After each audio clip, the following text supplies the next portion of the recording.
Alright, this is it. It's time for the Halloween review. I got my disgusting mask, I have my disgusting face, I have my knife for some reason that I brought, I have my costume. It's all good. There's no way to mess up. But remember, we're still on October. Let me just look at the count.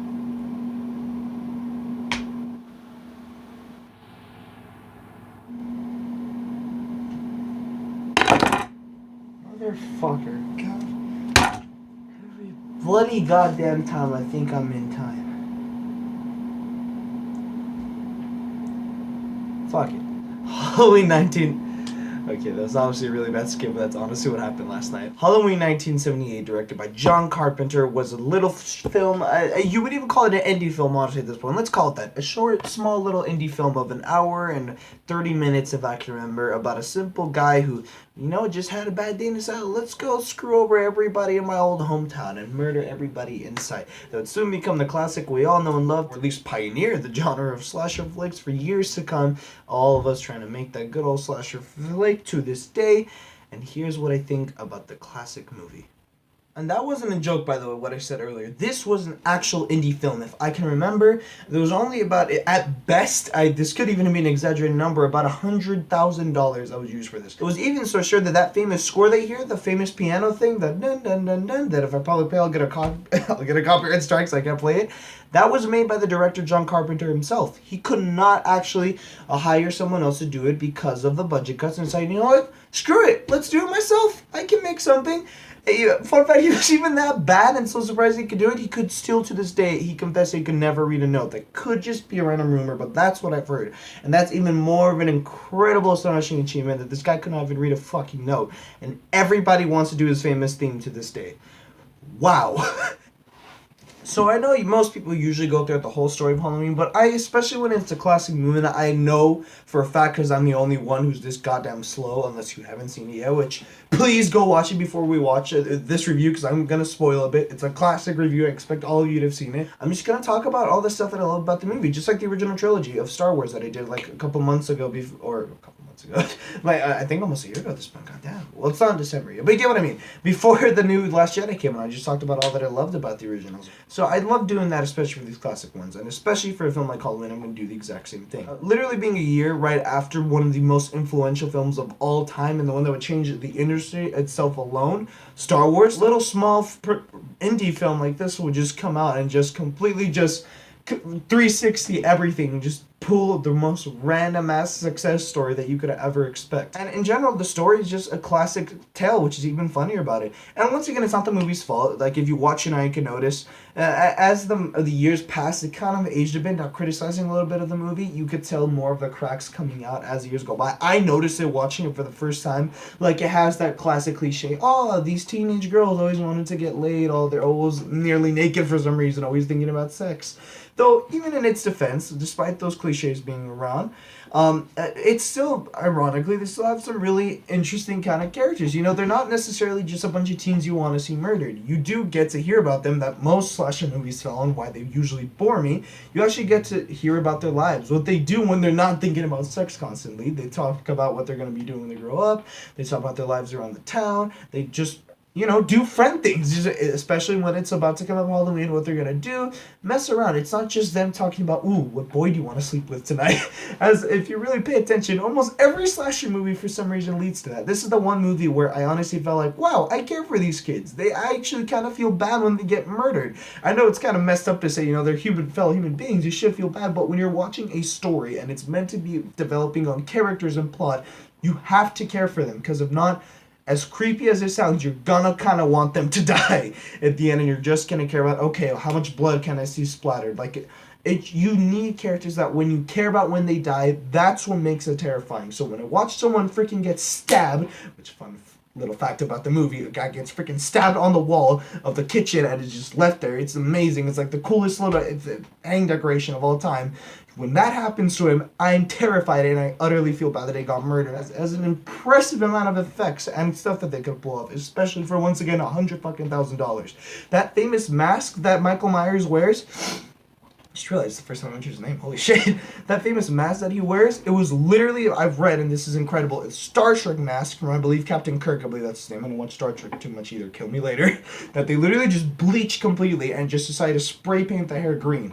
That is the literal, like, $5 mask that they got that will soon become a literal icon for everybody to wear on Halloween. That's all it was, and that's nothing but incredible to me. I've already mentioned so much about the characters, but even with that, despite all the stuff that I praise about this movie and how impressive it is, I guess I should have criticized the film itself. And I know that's very unpopular, but you know what, especially for this one, I'm gonna confess. I'm a film lover, and even most of my favorite critics have to admit, despite this movie and all the great impact that it did, and most of the film being near goddamn impressive and perfect, there is still a clear amount of problems. And once again, in its defense, that's expected from a movie with such a small budget. I'm surprised those are the only problems that I'm about to talk about that it had. Most of the problems, honestly, are really tiny compared to most of the movie. And like I even said, almost every movie in the world is going to have an issue. Most of the time they are. There's a lot of love and effort put into most of these actors and what they do. But there's a lot of ones, especially mainly with the teen girls, which is expected. They're meant to be a bunch of cliches for a lot of it. They say a lot of stupid things sometimes, or they're doing a lot of random things. Like, there's one thing I made fun of throughout the whole movie where I can't get out of my head. When the girl for the first time realizes that her friends are dead and she goes investigates, she just does this really weird moan when she finds out and all nervous, which I get, like, we all can react to different ways. So stupid, it's ridiculous. And I know it's nothing really serious, but it always gets me out of the movie, and I kind of always start chuckling because it sounds so ridiculous. I know I'm not saying it's as ridiculous as some other stuff I've seen in most slasher flicks, but it does take me out some. It just sounds a little unrealistic to me. Like, for me, no, you would be flipped. Oh yeah, and there's another thing that, oh my god, this is the worst part for me of Halloween. And once again, it's the smallest part because the rest of the movie is amazing. But there's this one scene that I feel like this is what created the cliche of characters being stupid when they're under horrible conditions and situations. As much sense as that makes. When Michael Myers is after the last remaining girl, and she's down there on the couch injured, she literally, all she does to first kill this guy, I know the whole twist in the end, which does save it, admittedly, is that he can't die, as far as we know. All she literally does to bring him down the first time is she grabs this random ass thing from, like, I think this little sewing machine. And all he does is that when the ginormous, like, 6-foot guy with a ginormous knife comes, she just goes up to him, slightly pokes him, because you can tell there's no effort put into that, and then he just dies. That's it. As stupid, that's all it was. It's just ridiculous. It's so stupid as it sounds. I understand that they couldn't really afford to do some big climactic moment or add way more. They probably were even on a schedule, so they couldn't do too much, but goddamn, it's just so stupid to me. That's, like, for me, the worst part of the movie, for sure. I never understand how she straight up just can kill or bring down a ginormous behemoth that can clearly destroy doors with no effort, straight up force choke people by himself, freaking kill dogs. This maniac kills dogs. Also, if you're warning, if you're a dog lover, you're not gonna like this movie. He does all this, and it's literally just a little knitting metal. I forgot what they're called. I'm just gonna call it a little sharp knitting thing. I don't know what they're called. I'm sorry. And just pokes him slightly, and that brings him down. There's no way. I know in the end it is saved, admittedly, because you find out, oh, he can die, so he was probably just faking it and trying to fuck with her. So that could have been it. But as far as I'm saying, the whole point is that we're finding out he can't die, and that could easily be something he can come back from, which is ridiculous. No, he should have just not felt anything from that. But, okay, going too much on that. That's honestly the worst part of the movie. And that's really it. It's mostly tiny things. A lot of the famous jokes that people make fun of Halloween is that, yes, I'm admittedly, strangely, there's a lot of scenes. Even that iconic scene where you find out it's a boy, he's literally just standing there with his parents looking at him for like a minute straight, and it's just really awkward because you just... and the camera just floats away. And it looks so weird, because I always wonder what they were doing when they were shooting. They're like, what do we do? We're just going to stand here? We're just going to wait to do something? Like, at least they could have made it look like the audio cut out, and they were just, like, talking to him, or trying to, like, you know, go up to him and like, hey, is everything okay? But they're literally just standing there. Like, yeah, there's a lot of moments where that happened. That's it. I think, honestly, one of everything I can complain about Halloween. And that's, at worst, I think, if I really be honest, 5, maybe 10 minutes of the movie. And an hour and 20 minutes still remains.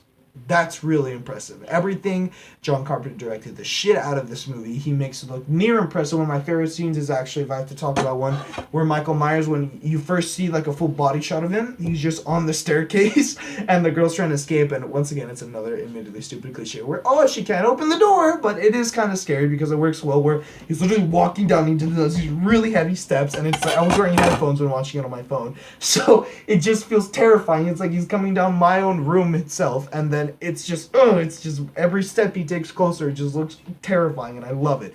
Fuck, you've already seen it, so there's no reason to go on to it. So yeah, if I might as well just go on the score. Halloween is still, despite everything I could complain about, an incredible game-changing movie that to this day influenced almost some of the biggest other franchises of slasher flicks would not exist if it was for this movie. There's no doubt in my mind about that. From Jason to Chucky to goddamn... I want to say... No, Friday the 13th. Friday, I'm stupid. A Nightmare on Elm Street does its own special thing too, so I can't really compare that. I would call them more psychological horror, if anything. Just the slasher genre in general. Any film that involves a dude with a mask or a dude just want to go straight up kill people, and the whole movie is him seeing how much he can do and people trying to survive, it's all really thanks to Halloween. That's the big film that influenced all of that. So to say that this movie did nothing and to give it a small score would be disgraceful. So yes, it's a classic movie review for a reason. I'm giving Halloween a 10 out of 10. And that's about it. Thank you all for watching. I really hope you enjoyed this Halloween review. This was a lot of fun. How was your Halloween, and what's your favorite scary movie? Or not, straight up, third question. What do you think about the new Halloween and the original 1978 one? That's going to be really annoying to say now. I can't. Isn't there like another one? Yeah, the 2007 one, so the Rob Zombie one. How can people get used to saying all that? It's ridiculous. But anyway, though, I hope you all enjoyed it. I hope you all had a happy Halloween.